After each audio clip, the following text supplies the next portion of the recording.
Hello les amis, j'espère que vous allez bien et j'ai le plaisir de vous retrouver pour une nouvelle vidéo. Comme vous avez pu le voir dans la description, il s'agit d'une nouvelle pile à lire. Effectivement, cette année j'avais envie de faire différents challenges et je vous avoue que là, il y a très peu de temps, je vous ai présenté ma pile à lire pour le challenge Romantasy de Nina Quill, que je suis d'ailleurs actuellement en train de faire, où je participe. Et je vous avoue que quand Nina Quill a présenté son challenge, à côté, je me suis dit que ça pourrait être bien d'avoir un challenge plus dédié au printemps, donc à l'aspect printanier également. Et grâce à Ingrid, la lectrice, qui est son Discord, parce que là, un onglet, c'est qu'elle met tous les challenges qu'elle découvre, j'ai découvert le Blooming Spring Challenge 2025, donc c'est sa première édition. C'est un challenge en plus qui se déroule sur plusieurs mois, c'est ce que j'apprécie parce que c'est vrai qu'il y avait aussi le Cozy Book Challenge de Rêve ta vie en lecteur, mais là ça se déroule que sur un mois, donc c'est ça qui m'a freinée. Et là quand je suis tombée sur ce challenge, je me suis dit, oui, c'est tout à fait ce qu'il me faut et c'est tout à fait ce que j'aime faire. Je préfère une méga pile à lire, ça me permettra de sortir des livres papier de ma palle. Et oui, vraiment, je me suis dit, c'est tout à fait ce que je recherche actuellement. Donc, assez de blabla, je vous en donne plus de détails sur le challenge. Il s'agit d'un challenge, comme je vous dis, qui commence cette année, donc qui débute, qui est organisé par la chaîne YouTube Julie Claudette. Je vous mets le lien vers sa chaîne dans la barre d'infos. Donc j'ai également découvert sa chaîne par la même occasion. C'était une belle découverte pour le coup et je regarderai les vidéos qu'elle sort prochainement. Et donc le challenge débute le 1er mars et se termine le 31 mai. Donc c'est un challenge qui se déroule vraiment sur plusieurs mois. L'idéal pour moi. Et nous sommes dans une pile à lire en fait avec des catégories. Donc on vous donne des catégories et il faut trouver des livres qui concordent dans votre pile à lire. Et là nous avons deux niveaux. Donc il y a un niveau qui est plus facile que l'autre, notamment le niveau bourgeon, et un niveau qui est plus compliqué, le niveau rhume des foins. Donc vous pouvez soit décider de prendre un seul des niveaux, ou vous pouvez les prendre les deux et alterner en fonction de ce que vous arrivez à lire. Pour ma part, j'ai vraiment voulu jouer le jeu à fond la caisse.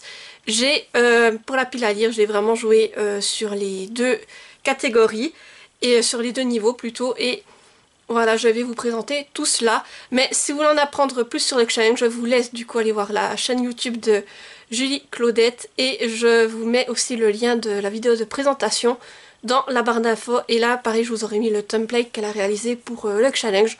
Donc c'est parti, je ne vous fais pas attendre plus longtemps. Et je vais vous présenter ma giga pile à lire, comme vous avez pu le voir sur la miniature. C'était un véritable défi de porter tous ces livres. Et d'ailleurs... mais j'avais les bras qui tremblaient pendant tout le moment, c'est que j'ai pris la photo. Donc voilà, c'est parti. J'espère vraiment arriver à en lire le maximum. Et comme vous le savez, avec moi, la pile à lire n'est pas fixe. Donc c'est-à-dire qu'entre temps, il se pourrait bien qu'il y ait un peu de changement entre cette vidéo pile à lire et le bilan que vous aurez à la fin du challenge. Je commence tout de suite avec le premier menu qui se nomme Ménage de printemps et qui compte 4 sous-catégories. Donc la première sous-catégorie se nomme Petit mouton de poussière. Et là, à chaque fois, vous aurez donc la définition qui est liée au niveau bourgeon. Et à chaque fois, la définition liée au niveau rhume des foins. Donc pour chaque catégorie, du coup, plutôt sous-catégorie, il y aura à chaque fois 2 livres pour ma part. Donc on va commencer par bourgeon. Donc là, il faut lire un livre qui est dans notre palle depuis plus d'1 an. Alors, j'ai cherché, j'ai un peu regardé, alors sur les livres de 2023, je me suis dit vraiment, j'ai regardé les livres de 2023 et j'en ai pris un que j'ai acheté à ce moment-là. Et j'ai donc décidé de sortir Nous sommes les étoiles de Rowan Coleman aux éditions Hauteville. Voilà, je vous montre la couverture que je trouve magnifique. Et je pense que ça va être un livre assez triste parce que je me rappelle un peu de ce qu'il y a dans le résumé. Et d'ailleurs, je vais vite vous le relire. Il n'est jamais trop tard pour dire je t'aime. Infirmière de nuit, Stella côtoie de nombreux patients en fin de vie. Pour leur apporter un peu de sérénité, elle les aide à écrire une lettre à la personne de leur choix, qu'elle ne poste qu'après leur décès. Déclaration d'amour, confession, Stella voit défiler une infinité d'instants de vie. Son dévouement lui permet d'oublier le chagrin qui pèse sur son foyer. À l'hôpital, elle se lie d'amitié avec Hope, une jeune patiente dont les jours sont comptés. Au lieu de passer son temps à lire, ne devrait-elle pas plutôt profiter de sa jeunesse, tant qu'il en est encore temps? Et si, en lui venant en aide, Stella renouait elle aussi avec la joie de vivre. Voilà, donc je pense que ça va être une lecture vraiment très touchante et quand je l'ai vu dans mes achats 2023, je me suis dit oui, c'est celui-là que j'ai envie de sortir. C'est un livre que je me rappelle que j'avais acheté à l'époque chez France Choisir. Il fait un peu plus de 400 pages. Par contre, il est écrit vraiment petit et serré. Alors j'espère que ça va aller, ou sinon, au pire, je me le procure également en format numérique pour le lire de manière plus adaptée sur ma liseuse. Mais voilà, il me fait très envie. Mais à mon avis, vu le résumé, je pense qu'il est possible que je verse quelques larmes. Et pour le niveau rhume des foins, il faut lire le plus vieux livre dans notre pile à lire. Alors là, c'est un peu compliqué parce que je me suis référée à Livre Addict. Livre Addict, j'ai référencé tous mes livres en 2019. Et pour un peu départager, je me suis dit, j'ai été voir le livre qui était vraiment référencé en tout premier dans Livre Addict. Et je me suis dit que j'allais prendre celui-ci parce que c'est vrai que ça fait très longtemps qu'il est dans ma pile. Alors après, est-ce que c'est vraiment le plus vieux livre de ma pile à lire? Je ne vous le garantis pas, mais en tout cas, c'est un des plus vieux qui a intégré ma pile à lire en suivant le référencement fait sur Livre Addict.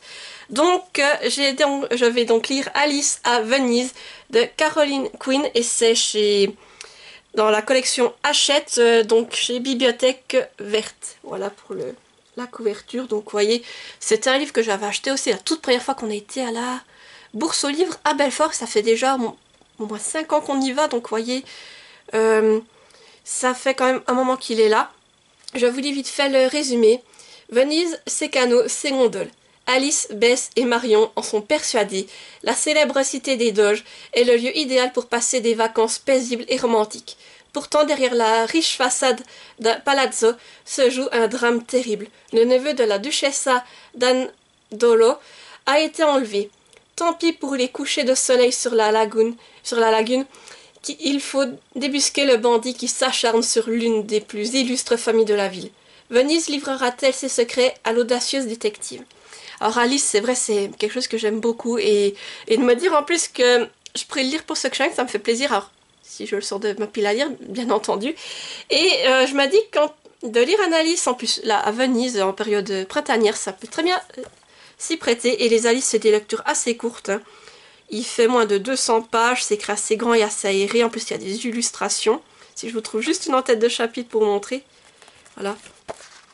Mais vraiment, plus c'est des enquêtes que j'adorais, alors ça sera l'occasion de découvrir une enquête d'Alice que je n'avais pas lue à l'époque. La prochaine sous-catégorie, c'est le tiercé dans l'ordre, et pour le niveau bourgeon, il faut lire une suite de sagas. Alors là, j'ai pas été chercher très loin, je suis restée dans la continuité du challenge Romantessi. En fait, pour le challenge Romantessi, j'avais dit que j'allais lire relire à Cotard le tome 2. Donc là, comme ce challenge va durer plus longtemps, je me suis dit que j'allais glisser le tome 3 d'Acotar, Un palais de cendres et de ruines de Sarah Gilmas. Et c'est publié à la Martinière Fiction. Je ne vous ferai pas de résumé pour Acotar, c'est très connu. Et au cas où vous n'auriez pas entendu parler d'Acotar, sachez que tous les livres sont référencés dans la barre d'infos avec des liens. Et vous pouvez du coup aller découvrir par vous-même le résumé. Mais je me dis que c'est l'occasion en fait d'avancer dans cette relecture d'Acotar. Et je me suis mis du coup le tome 3 et là je viens de me rendre compte en fait que le tome 3 a eu un petit accident, je sais pas si ça soit, il a un scotch là. Je pense que j'avais dû le faire tomber ou bien qu'il se déchirait, je m'étais dit oh, pour pas aggraver les dégâts, je lui ai mis un petit scotch et... Alors ça c'était à moi de l'époque parce qu'à moi d'aujourd'hui, en voyant ça elle fait des sauts alors voilà. Juste la petite anecdote mais vraiment hâte de relire Acotar et celui-ci c'était une grosse pavasse. Hein. Il fait plus de 720 pages et... C'est écrit, voilà, quand même assez petit, assez serré. Mais on reste sur du Acotar et franchement, je suis heureuse de pouvoir relire cette saga. Donc, et aussi de faire un peu un parallèle entre le challenge Romantessi et ce challenge. Et pour le niveau rhume des foins, il fallait finir une saga. Alors là, j'ai aussi réfléchi un petit moment en me disant, mais laquelle est-ce que je pourrais terminer? Et tout d'un coup, j'ai eu une espèce de révélation. Je me suis dit, bah tiens, ce serait l'occasion. Je voudrais terminer le tome 3 donc, de Belladonna, Wisteria, d'Adaline Grace aux éditions de Sanctus. Alors je vous mets la couverture ici car ce sera en numérique. Actuellement le livre, au moment où je vous tourne la vidéo, n'est pas encore paru. Il va paraître le 27 mars et pour le moment, en tout cas à l'heure où je tourne la vidéo, il me semble qu'on n'a pas encore eu la couverture française. Alors à voir, si la couverture française n'est pas encore sortie, je vous mettrai la couverture anglaise. Et Si on a la française, je vous la mettrai, mais je vais attendre sa parution pour le lire. Et pour ceux qui me suivent, vous allez vous dire, mais elle n'a pas lu le tome 2, pourquoi elle veut lire le tome 3? Eh bien, si je vais un peu vous spoiler une des vidéos qui va arriver, sachez que dans ma pile à lire du printemps qui arrive pour début mars, eh bien j'y ai glissé le tome 2 justement de Belladonna que je souhaitais lire. Donc je me suis dit que ça me permettrait d'enchaîner les 2 tomes qu'il me manquent et ainsi de pouvoir finir cette saga. Donc Belladonna, pour si vous ne connaissez pas, c'est l'histoire de Signa. Signa, elle a perdu toute sa famille. Et elle passe de famille d'accueil en famille d'accueil et à chaque fois il se passe des événements terribles dans ces familles d'accueil. En fait il y a tout le temps un mort. Au point qu'on en arrive à croire que c'est la faute à Signa, qu'elle est maudite et plus personne ne veut la récupérer. Donc là elle va partir dans une famille assez riche. Elle va se dire qu'elle va tout faire pour que tout se passe bien. Et en fait une fois arrivée dans cette famille riche, Signa a aussi un don particulier, c'est qu'elle peut voir les fantômes, et en particulier aussi l'ange de la mort, donc la faucheuse qui vient chercher les âmes. Et une fois qu'elle arrive dans le manoir de la famille, Signa va voir le fantôme de la mère de famille qui est décédée il y a peu de temps. Et elle va comprendre en fait qu'elle n'est pas morte de manière naturelle, qu'elle a été assassinée. Et du coup Signa va commencer à enquêter en fait sur qui en voudrait à cette famille. Et l'ange de la mort pourrait bien être un de ses alliés. Voilà pour le résumé. Donc j'avais lu le tome 1, j'avais bien apprécié cette ambiance gothique. Et maintenant j'aimerais enchaîner avec le tome 2 qui était sur une autre enquête. Et je pense que le tome 3 sera encore avec une autre enquête. Et j'aimerais vraiment bien terminer cette saga pour ce challenge. Donc c'est pour ça que j'attends que le tome 3 paraisse donc, pendant le challenge. Et j'espère le lire assez rapidement pour vous en reparler. La prochaine sous-catégorie, c'est Attrapez-les tous. Et là, pour le niveau bourgeon, il faut lire un livre de l'un de nos auteurs préférés. Alors, pour moi, si vous me connaissez, si vous me suivez depuis un moment, vous n'êtes pas sans savoir que mon auteur favori, c'est Victor Dixon. Et là, j'ai décidé du coup de sortir le premier tome de Vampiria, donc La Cour des Ténèbres de Victor Dixon. Et moi, j'ai l'édition France Loisirs. Il est encore sous blister d'ailleurs, hein, voilà, je vous le montre. Et je me dis que ce serait l'occasion de débuter Vampiria, donc de Victor Dixon, pour commencer à découvrir cette saga, surtout que j'ai, comme vous pouvez le voir, ils sont ici, j'ai les autres tomes, et ça me permettrait peut-être de les enchaîner. Alors Vampiria, en fait, le roi soleil n'est jamais décédé, et au contraire, il a été vampirisé, ainsi que toute la cour. Et nous sommes du coup à notre époque, mais on va dire que les humains servent de réservoir de sang pour les vampires. Et on va suivre une jeune protagoniste qui va se faire engager à la cour et qui a bien l'intention de se venger. Voilà pour le speech. Alors ça me fait très envie déjà cette notion un peu de fantastique vampire et de voir comment Victor Dixon a retravaillé le vampire là-dedans. Donc j'aimerais vraiment avoir le temps de le lire pendant ce challenge, sinon voilà, ce ne sera que partie remise parce que ce livre et cette saga, j'ai bien l'intention de la découvrir à un moment ou à un autre. Et pour le niveau rhume des foins, il fallait lire le premier livre d'un de tes auteurs préférés. Donc là pareil, je suis restée sur Victor Dixon. J'ai regardé le premier livre que Victor Dixon a publié.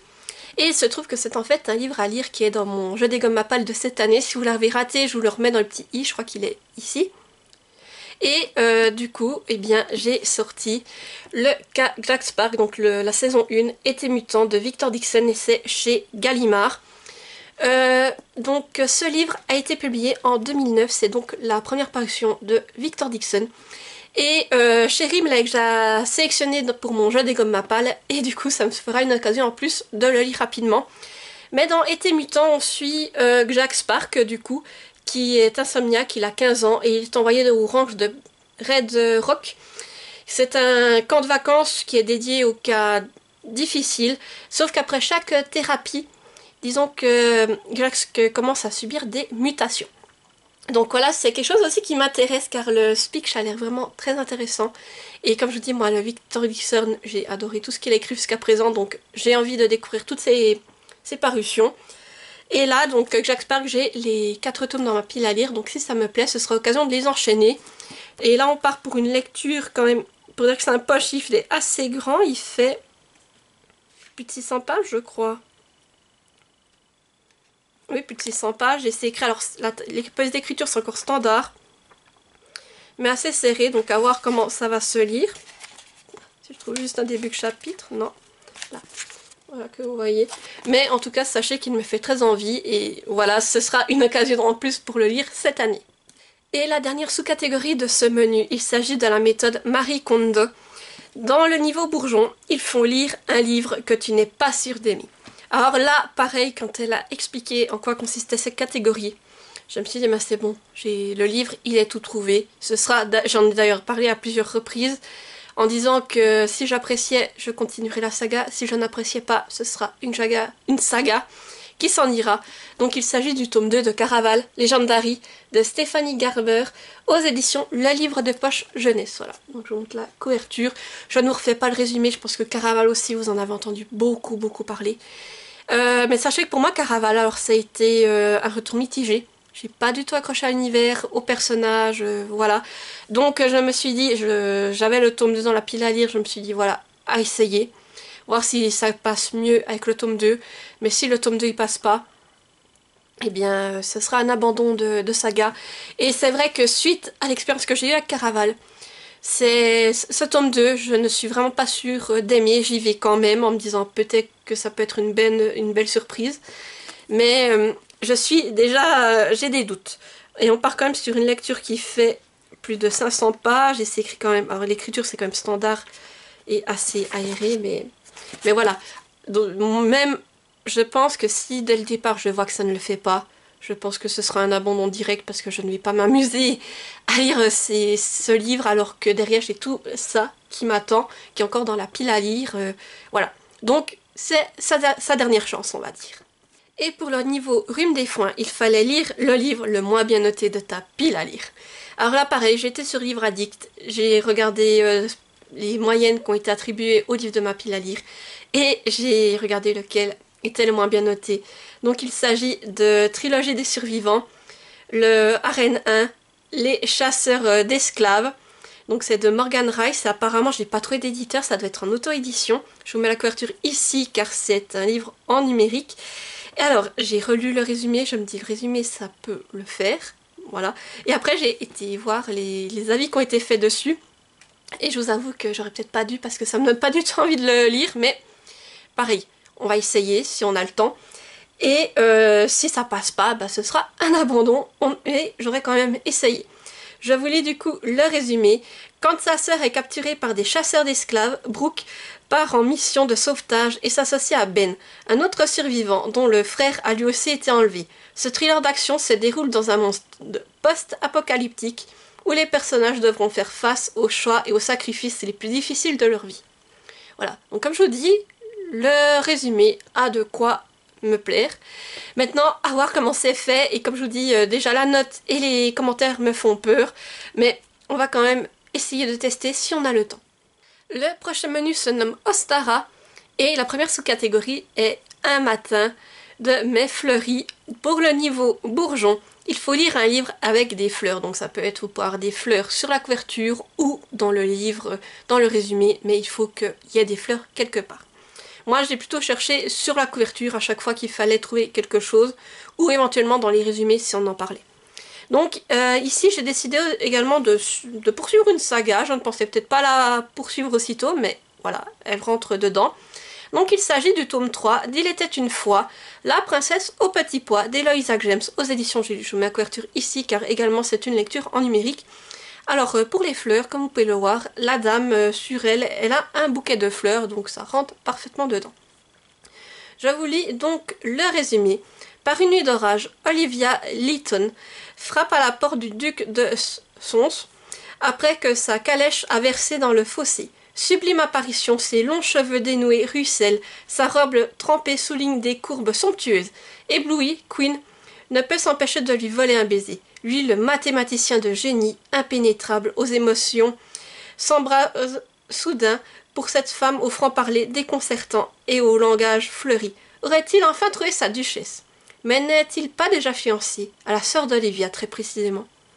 Voilà, donc là on est sur des réécritures de contes historiques, on va dire. Donc là, la réécriture sera Princesse au petit pois. Ce sont des tomes qui peuvent se lire de manière indépendante. Et l'année passée, j'avais lu le tome dédié à La Belle et la Bête, j'avais bien aimé. Et là, j'ai hâte de découvrir comment Eloisa James va aborder la princesse au petit pois. Donc voilà, je pense que c'est en plus un livre qui peut bien se prêter à la période printanière, donc pourquoi pas poursuivre cette saga. Et pour le niveau rhume des foins, il faut lire une fantasy avec des fleurs. Donc là pareil, j'ai cherché, j'ai tapé fantasy sur livre addict dans ma pile à lire et j'ai regardé un peu lesquels pourraient correspondre. Et là, c'est vrai que ce qui est bien aussi avec ce challenge, c'est qu'il me fait sortir des livres vers lesquels je ne me serais pas tournée et que ça fait quand même un petit moment qu'ils sont dans ma pile à lire. Alors ça me fait plaisir, disons, entre guillemets, de les redécouvrir et de me dire, ah ben si j'arrive à les lire, ça sera peut-être de belles découvertes.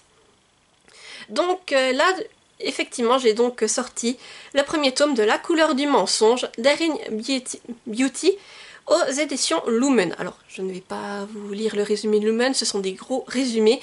Tout ce que je me rappelle, c'est qu'on suit une protagoniste qui est une bâtarde. Elle a été recueillie par un oncle riche et qui a quand même une certaine importance. Et là, sa seule chance de s'en sortir, c'est d'épouser un bon parti. Elle se rend donc chez une entremetteuse qui lui associe quelqu'un. Une fois arrivée là-bas, l'entremetteuse ne trouve personne à lui associer et elle va lui proposer en fait autre chose. Elle va lui proposer de devenir son apprenti. Voilà ce que je me rappelle, j'ai pas besoin de plus. Je sais que c'est une saga dont on avait beaucoup entendu parler à l'époque et ce serait donc l'occasion de la découvrir. Alors, par contre, comme vous pouvez voir sur la couverture, effectivement on voit des pétales de fleurs rouges et dans le coin à droite, nous avons également une rose. Donc, nous sommes, et comme on est sur de la fantaisie avec des fleurs, ça marche. La prochaine sous-catégorie, c'est l'œil du tigre. Et pour le niveau bourgeon, il faut lire un livre avec un animal. Donc là, pareil, un animal sur la couverture, qui est un personnage important dans l'histoire, qu'on aperçoit dans l'histoire, etc., etc. Pour moi, dès qu'on a parlé d'animaux, ça m'a paru assez logique. Je me suis dit que j'allais sortir un tome de la guerre des clans. Donc j'ai donc décidé de mettre la guerre des clans Short Adventure, le cœur de petite feuille d'Era Hunter aux éditions Pocket Jeunesse. Je vous le mets ici. Donc en fait je crois que dans les Short Adventure c'est un des derniers que je m'étais procuré. Après il faut que je regarde s'il y en a d'autres qui sont sortis entre temps. Mais j'aurais en tout cas tout lu, ceux que je m'étais procuré quand j'avais acheté celui-ci. Donc c'est vraiment des tout petits résumés. Là on nous dit juste que l'apprenti petite feuille est déterminée à devenir une guerrière, jusqu'à ce qu'elle réalise que pour sauver le clan du tonnerre, elle doit devenir guérisseuse. Donc voilà, tous les protagonistes carrément dans la guerre des clans sont des chats. Donc vraiment des animaux, vous en avez partout. Et là en plus notre protagoniste principale est une jeune chatte du nom de Petite Feuille. Voilà, donc ce sera l'occasion pour moi de poursuivre ces petites aventures et d'en apprendre plus sur l'histoire de Petite Feuille.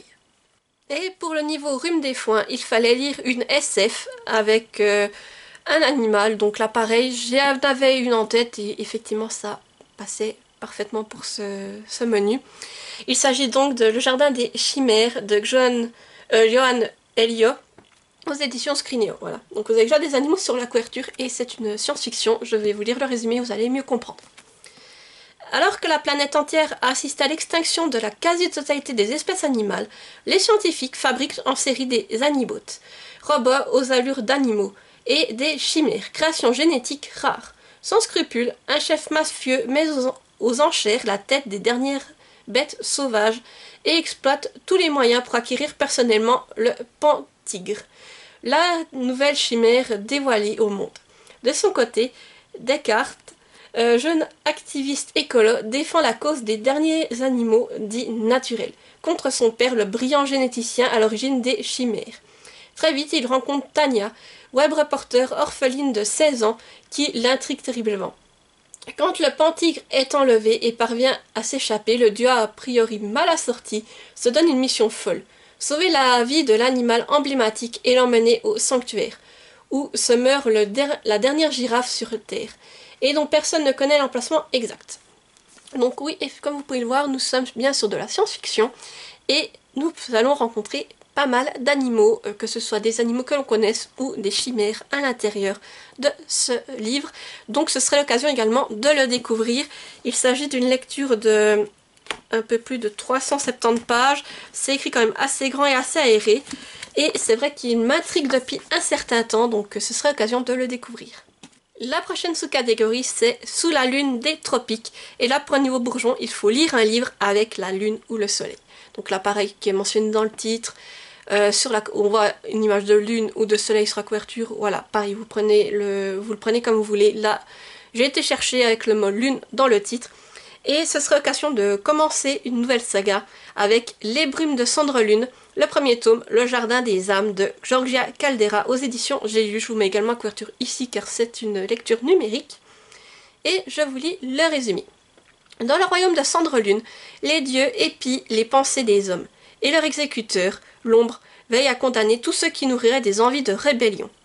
Or, il semble que certaines failles existent. À l'âge de 17 ans, ses fils ne vit en effet que pour se venger. Depuis qu'on l'a amputée d'une partie d'elle-même et privée de sa famille, elle ne rêve plus que d'une chose, s'affranchir de la tyrannie du Tout-Puissant, Orion, Dieu parmi les dieux, et contre toute attente, il se pourrait qu'elle ne soit pas la seule. Voilà, donc c'est un livre qui me fait très envie depuis des années et dont Ingrid la lectrice a parlé il y a peu de temps, ça m'a redonné envie, et là je me dis, on parle de Cendre-Lune, donc lune qui se trouve dans le titre, alors je pense qu'il rentre parfaitement dans cette catégorie. Et pour le niveau Rhume des foins, il fallait lire une histoire fantastique avec la lune ou le soleil. Donc là, pareil, dans le titre, la lune ou le soleil sur le livre, etc. Donc moi, j'ai vraiment été regarder. Dans le résumé, il y a le mot lune. Et vous avez une lune dessinée sur la couverture. Donc je pense qu'on ne peut pas faire mieux. Et en plus, c'est du fantastique. Donc je souhaiterais lire Witch and Wolf de Chloé Wilcox aux éditions Addictacy. Voilà, donc c'est un livre qui me fait très envie de pas mal, donc vous voyez, la lune est ici, et je vais vous lire le résumé, elle est également mentionnée dedans. Sous la lune de sang, le désir réveille d'anciennes légendes. Après le massacre brutal de sa famille par des chasseurs, Nikki découvre qu'elle est une sorcière, accusée à tort de meurtre et fuyant pour survivre. Elle finit par s'installer à Riverside Creek. Une petite ville en apparence paisible, fascinée par l'un de ses professeurs de fac, le séduisant Ty. Elle est loin de se douter qu'il est un loup-garou, et pas n'importe lequel. Ty n'est autre que l'ancien alpha de la meute de Riverside Creek, un loup puissant, exilé et un tueur de sorcières. De retour après des années d'errance, ce dernier retrouve peu à peu ses marques, mais la présence de la troublante Nikki ferait surgir ses pires souvenirs. Dans une ville hantée par le passé et brisée par la haine entre sorcières et loup-garou, l'attirance entre Nikki et Ty devient alors le catalyseur d'une menace qui les dépasse tous. Voilà, donc histoire sorcière loup-garou. Je pense que le loup-garou en plus c'est assez lié à la lune, donc pour moi ça le fait. C'est un livre qui me fait très envie, j'avais entendu de bons retours. Il fait un peu plus de 450 pages, alors c'est écrit quand même c'est assez petit, assez serré. Mais voilà, très envie de découvrir cette histoire, et en plus c'est une lune sur la couverture, je ne pouvais pas faire mieux. Et la dernière sous-catégorie de ce menu, c'est Le printemps est là. Pour le niveau bourgeon, il faut lire un livre avec un élément printanier, donc sur la couverture, dans le livre, comme vous voulez. C'était à nous d'interpréter. Et là, pareil, quand je suis tombée sur cette couverture, je me suis dit, oui, pour moi, ça fait printemps. Il s'agit donc de Semeuse de rêves d'Oksana Hop aux éditions Plume Blanche. Je vous mets la couverture ici car c'est un livre que j'ai acheté en numérique. Alors, qu'est-ce qui fait printemps là-dedans? Déjà, c'est ses couleurs. Je sais pas pourquoi, moi, ça me fait penser printemps, surtout ce rouge. Et aussi les papillons que l'on voit sur la couverture. Pour moi, je sais pas, le papillon, je l'associe au printemps. Donc, c'est pour ça qu'il est là. Et je vous lis rapidement le résumé. Simple bergère, Freya aspire à plus, bien plus. Par chance, elle est née avec un don incroyable. Elle peut matérialiser ses songes. Si ses parents n'en voient pas la moindre utilité, la jeune fille rêve d'aventure et d'une bien plus grande destinée. À Drumlick, le royaume voisin, une contrée toujours prospère, la mystérieuse matrice se meurt, et avec elle l'avenir de tous ses habitants. Lorsque la route de Freya croise celle de Soren, un chevalier à la recherche de la Volva, la sorcière capable de trouver la nouvelle matrice, sa vie prend une étrange tournure. Voilà, donc je me dis que ce sera l'occasion de découvrir ce livre, et comme je vous dis, pour moi, sa couverture me faisait penser au printemps, c'est pour ça que je l'ai mis là-dedans. Et pour le niveau Rhume des foins, il fallait lire un livre avec le mot printemps. Donc vraiment dans le titre, si vous le trouvez dans le livre, dans le résumé. Alors moi j'ai vraiment cherché dans le titre et il y en a un, heureusement, qui matchait. Il s'agit donc du deuxième tome des Maîtres des Saisons, Les Chimères du Printemps de Jenny Bergier aux éditions Plume Blanche. Je vous mets également en couverture ici car le tome 1 je l'avais en physique, mais comme j'avais pas plus apprécié que ça, je m'en suis séparée et j'avais dit que si je poursuivais cette saga ce serait en numérique, donc voilà pourquoi j'ai ce tome en numérique. Et là carrément nous avons le mot printemps dans le livre, on va parler et là c'est un livre qui sera dédié plus à la saison printanière, donc ça va parfaitement là-dedans. Du coup, je vous lis vite le résumé. Maître du printemps depuis de nombreux siècles déjà, Maïwen espère retrouver son humanité et sa moralité.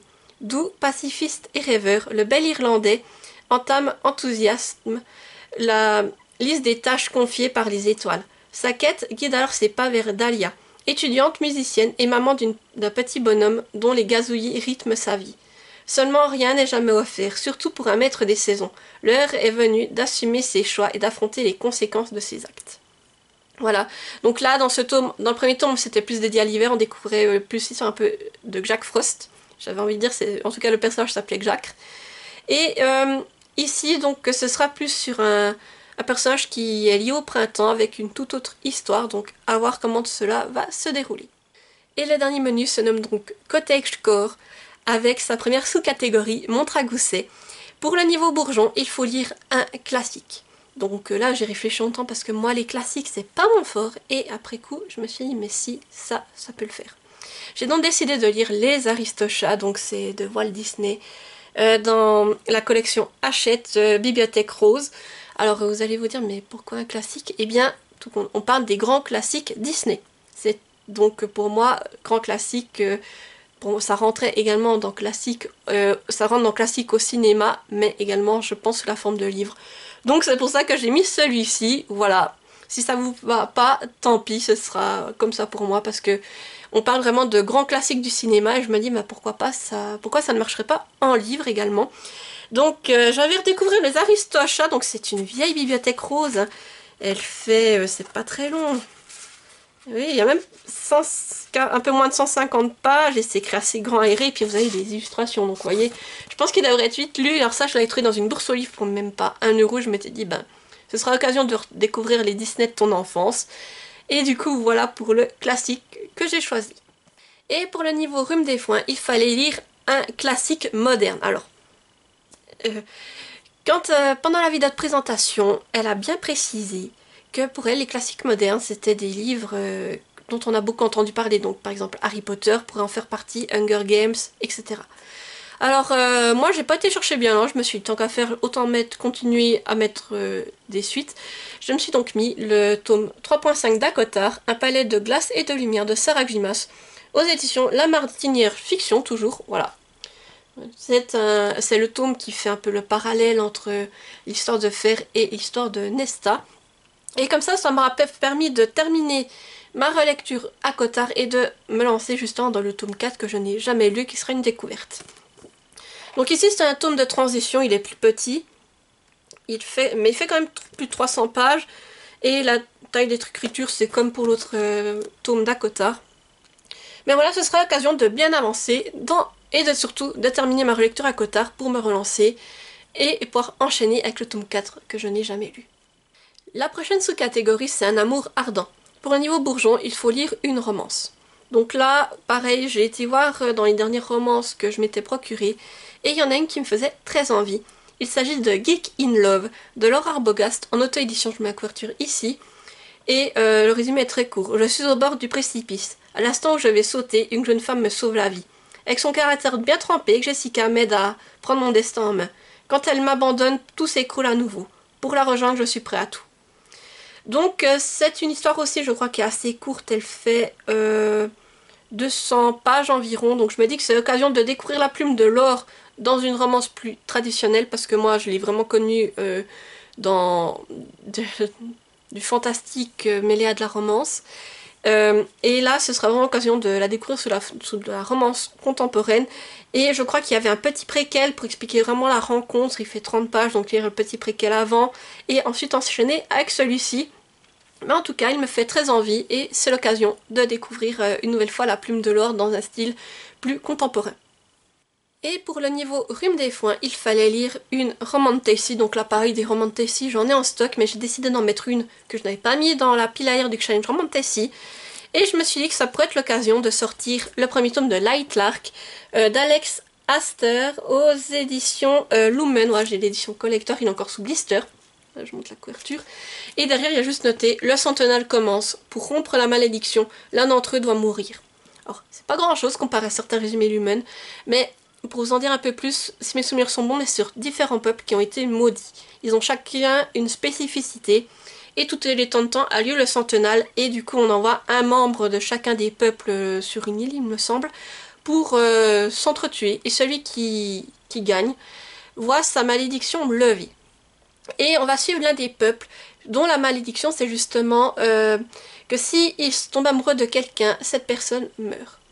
Voilà, et je crois que dans l'autre résumé que j'avais lu, on nous dit justement qu'à un moment donné, il se pourrait bien que l'amour vienne un peu s'entremêler là-dedans. Donc pour moi, je pense que c'est une romantasy et qu'il a tout à fait sa place là. Donc je ne sais pas combien de pages il fait, comme vous voyez encore sous blister. Ah oui, puis il y a le jaspage aussi, vous voyez, ce beau jaspage. Il est juste magnifique. Alors j'ai encore le tome 2 justement dans ma pile à lire aussi dans cette édition collector. Si ça me plaît, je me dis je pourrais peut-être enchaîner direct. Et j'ai vu que le tome 3 sortait cette année, donc ce sera aussi l'occasion de voir si ça me plaît. Et voir si je continue à me procurer la suite en format collector. La prochaine sous-catégorie, c'est Il était une fois. Donc pour le niveau bourgeon, il faut lire une réécriture. Là, j'ai décidé d'y mettre un livre, ce sera aussi un début de saga. Il s'agit de Lune et de Sang, le tome 1 d'Erin Beauty, aux éditions Lumen. Je vous mets également en couverture ici car je l'ai en numérique. Et là, d'après ce que j'avais entendu, on est sur une réécriture de Jacques l'Éventreur. Donc voilà, on part comme de réécriture. En tout cas, c'est tout ce que j'avais en stock. Et là, alors si mes souvenirs sont bons, c'est une jeune femme qui a été adoptée par un monsieur qui est architecte. Et justement, son travail, en fait, c'est qu'elle monte en haut des échafaudages pour surveiller les chantiers. Et elle va assister à un meurtre. Et suite à cela, la personne qui mène l'enquête va la recruter pour aider à découvrir qui est le meurtrier. Et entre-temps, notre jeune protagoniste va également découvrir qu'elle possède des pouvoirs, je crois, liés à la lune, si mes souvenirs sont bons. Voilà tout ce dont je me rappelle. Mais c'est une saga que je suis curieuse de découvrir et qui me tente depuis un petit moment. Donc voilà, ce sera l'occasion de voir si le tome 1, j'accroche. Et voir si je me procure la suite. Et pour le niveau rhume des foins, il faut lire une réécriture de contes. Alors réécriture de contes, vous savez, moi j'adore tout ce qui est les Disney, les réécritures Hachette Hero, c'était pas trop compliqué d'en trouver une. Le truc c'était juste de savoir laquelle je voulais lire. Alors là j'ai décidé d'y mettre un Twisted Tale. J'aimerais découvrir Où est la vraie vie de Liz Braswell aux éditions Hachette Heroes. Donc là on est sur une réécriture de réponse. Ici on part déjà du principe de « Et si la mère de réponse avait bu la potion de la mauvaise fleur ?» Donc, nous allons donc découvrir une réponse qui n'a pas une chevelure blonde, mais une chevelure argentée. Car pour sauver sa mère lorsqu'elle était enceinte, on n'a pas découvert la larme de soleil, mais la larme de lune. Et donc, la fleur n'étant pas la même, Réponse développe des pouvoirs où c'est que ses cheveux ne donnent pas la vie, mais blessent, donnent la mort, je crois même. Et on va donc découvrir comment Réponse va évoluer là-dedans. Voilà, donc réécriture de réponse qui me fait très très envie parce que ça m'intrigue en fait de me dire oui, alors parce qu'on a quand même changé un gros élément là et voir qu'est-ce que ça va donner. On est sur une lecture qui fait ici environ 450 pages et pareil comme pour tous les Twisted Tales, c'est une écriture standard bien aérée. Voilà, donc hâte de découvrir cette réécriture de réponse. Et la dernière sous-catégorie, c'est Images d'Épinal. Donc là, pour un niveau bourgeon, il faut lire une lecture graphique, donc BD, manga, voilà. Du moment qu'il y a de l'image, ça passe. Là, moi, j'ai décidé d'y mettre un manga et de me lancer dans une nouvelle série de mangas avec Beauty and the Beast of Paradise Lost. C'est le tome 1 donc, de Kaori Yuki aux éditions Pika. Voilà, je vous montre la couverture. On est donc sur une réécriture de La Belle et la Bête façon manga. Et je suis très curieuse de la découvrir, surtout que j'ai déjà quelques tomes dans ma pile à lire. Et ce sera l'occasion de voir comment c'est fait, tout simplement. Donc là, je vous lis le résumé. En ce monde, seule laideur et beauté comptent. Les cheveux mauves de Belle ne ressemblent ni à ceux de sa mère, ni à ceux de son père. Lorsque cette jeune fille, à part, brise l'interdit et s'aventure dans la forêt, elle croise le chemin d'une bête, qui a la réputation d'enlever les femmes d'une beauté rare pour les enfermer dans son château. La mère de Belle se sacrifie alors pour sauver sa fille, qui s'attire ainsi les foudres de son père. Dévorée par la rancœur et le chagrin, celui-ci la retient prisonnière de leur maison. Les années passent, puis un jour la bête croise à nouveau le chemin de Belle. Voilà, donc comme je vous dis, ça m'intrigue de découvrir comment cela aura été fait. Et le style de dessin m'intéressait également. Voilà, vous voyez, ça a l'air un peu plus sombre que la version Disney. Et j'avais envie de voir ce que ça allait donner. Donc voilà. Et je crois que c'est un manga qui est pas très long, en 6 ou 7 tomes, où vous avez l'intégralité de l'histoire. Donc si ça me plaît, je pourrais m'enchaîner les tomes assez rapidement. Et pour le niveau Rhume des Foins, il fallait donc lire une lecture graphique française. Alors, c'était bien précisé, un auteur français, illustrateur français, mais vraiment français, pas belge, etc. Et là, pareil, quand elle a donné cette précision, je me suis dit, ouais, bah pour moi c'est bon. J'avais déjà ma petite idée en tête quand elle a rien avec le français sans qu'il y ait la précision. Et quand elle l'a précisé, je me suis dit, ouais, mais ça marche. Donc là, pareil, ce serait un début de BD. J'aimerais me lancer dans le premier tome d'Equinox, le Cheval de Lune de Aurélie Wallenstein et Gate, aux éditions de Dracou. Donc Aurélie Wallenstein est une autrice française, donc voilà, ça match.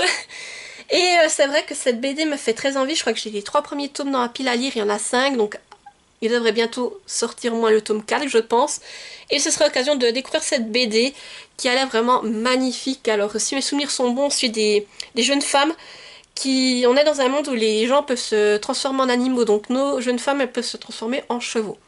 Sauf qu'à un moment donné, il y a une comète ou un astre qui va atterrir sur leur terre, et ça va vraiment être une catastrophe, parce qu'à ce moment-là, certains vont se retrouver bloqués sur leur forme animale, d'autres entre deux, et d'autres ne pourront plus se transformer.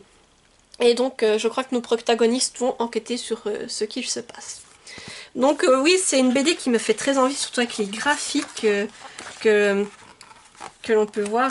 Je l'avais feuilleté juste comme ça et je trouve ça magnifique. Alors juste pour vous montrer, regardez.